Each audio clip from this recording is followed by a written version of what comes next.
سلامونه درنو او معززو لیدونکو او اوریدونکو ستړي مشئ. امید ده چې روغ به یاست. آیا د دوبۍ فامیلي ویزې بند دي؟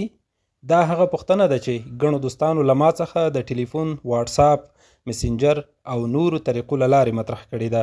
که څه هم زما سروکار له خبرونو او ریپورټونو سره دی.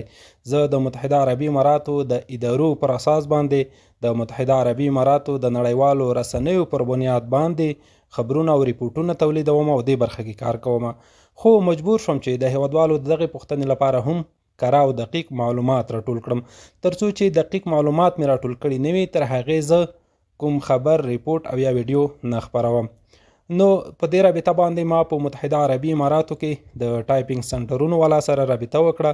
له هغوی سره مې تماس ونیو، خبرې اترې مې ورسره وکړې. همدغه پوښتنه مې له دوی څخه مطرح کړه چې آیا د دوبۍ فامیلي ویزې بند دي؟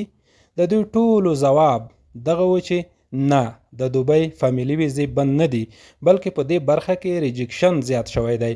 یعنی په زیاته اندازه باندې موږ چې ویزې داخلوو ریجکټ کیږي او یو څه تعداد ویزې هغه چې دی پاس کیږي او ویزې راوځي یا په اصطلاح ایشو کیږي. نو دوی ټولو ویلي چې په دې برخه کې کوم نوی قانون یا حکم یا ارډر نه دی راغلی چې وښایي چې ویزې مطلق بند دي. ویزې بند نه دي، بلکې په زیات اندازه باندې ریجکټ کیږي. نو دا چې ولې ریجکټ کیږي، زما او د دوی نظر تقریبا یو و چې علت دا دی چې ځینې اسنادو کې تېروتنې یا غلطۍ وي، لکه تذکره او پاسپورت، برت سرټیفیکیټ یا د تولد کارت چې موږ ورته وایو، او پولیس کلیرنس سرټیفیکیټ یا دلته چې موږ د عدم مسؤلیت سرټیفیکیټ ورته وایو، یا نان کریمینال ریکارډ سرټیفیکیټ چې ورته وایي.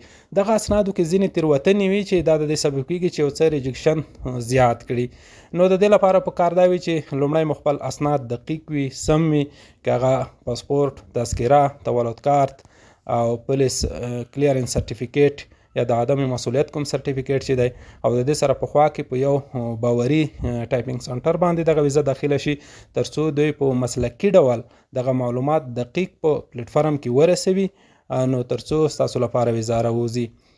نو ویزې بند نه دي، بیا هم درته وایم.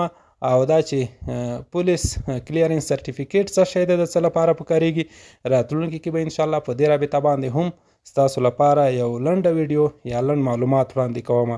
خو که غواړئ چې د نړیوالو سفرونو، ویزو، پاسپورټونو او اړوند نورو خبرونو او معلومات ترلاسه کړئ، نو تاسو SNN چینل سبسکرایب کړئ. په دې کې ګټور خبرونه او ریپورټونه شتون لري.